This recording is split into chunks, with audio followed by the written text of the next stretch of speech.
Ovacı Koyun Gölü'nde Veli dedenin oğlu Zeynep dedeyim ben. 52 yaşındayım. Bravo sevgilim.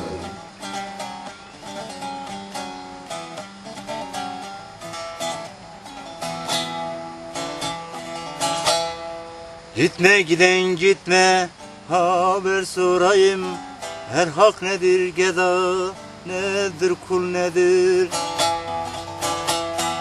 Eğlen hocam eğlen, haber sorayım. Tarık nedir erkan, nedir yol nedir, nedir yol nedir?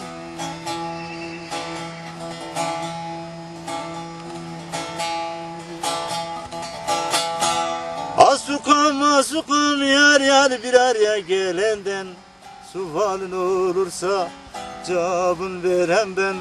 Aşkın kitabını alavalım ben. Ağız nedir dudak nedir dil nedir, nedir dil nedir?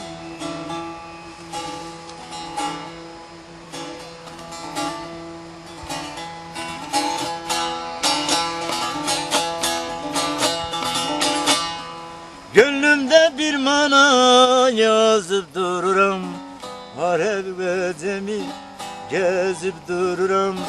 Aşkın gemisini yüzüp dururum. Derya nedir human, nedir sel nedir, nedir sel nedir?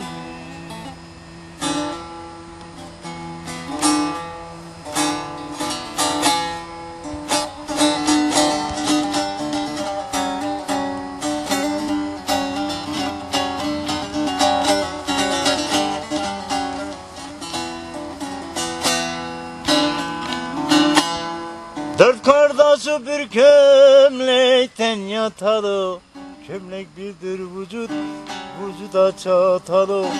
Kendimizi ateşlere atalı.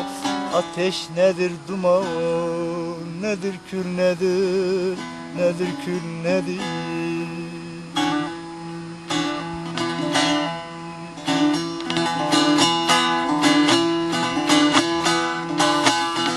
Evveli Muhammed, ahri Ali, erenler kurdular erkanı yolu. 366 Sevlinin dalı, bahçesinde biten iki gül nedir, iki gül nedir?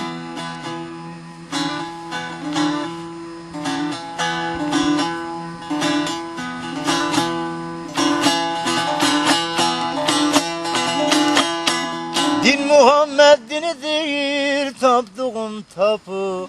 Yıkılır mı hakkın kurduğu yapı? 48 bahçedir, 12 kapı.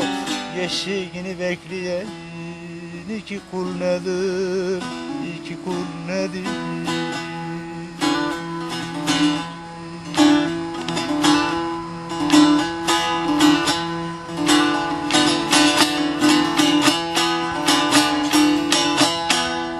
Sakattayım der ki yar yar aşk elden arama.